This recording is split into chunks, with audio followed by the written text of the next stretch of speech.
I have always lived in my brother's shadow. He is the perfect academic, while I am always just a little behind him. The expectations from the outside world made me feel repressed and numb. Until 1959, when I came to Welton, the arrival of Mr. Keating shattered my world. He was the new poetry teacher, completely different from the cold and strict old teachers. In the first class, he took us out of the classroom and taught us in the hallway.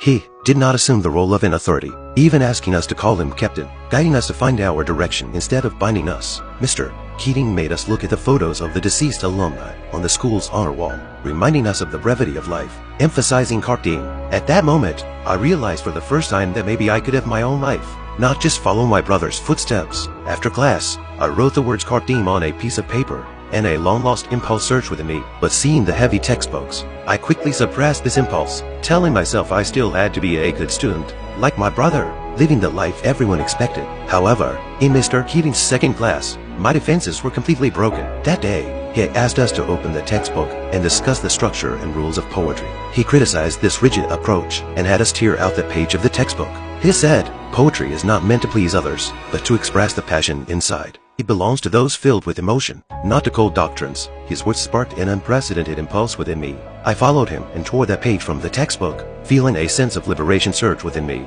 From that moment on, I realized that maybe I could have my own thoughts and voice. Soon, I joined the Dead Poets Society. It was a society Mr. Keating had once been a part of, but was disbanded by the school, and it became a place for me to seek self-expression. Neil enthusiastically invited me to join, and despite my hesitation, I eventually decided to follow them, sneaking away to a nearby cave to read poetry. That night, we crossed the foggy forest and found our cave.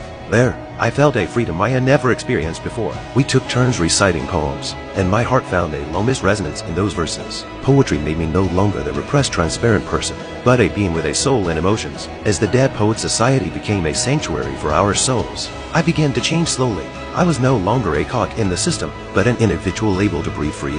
Mr. Keating gave me the chance to rediscover myself through poetry, and the Dead Poets Society allowed me to truly experience freedom and self-expression.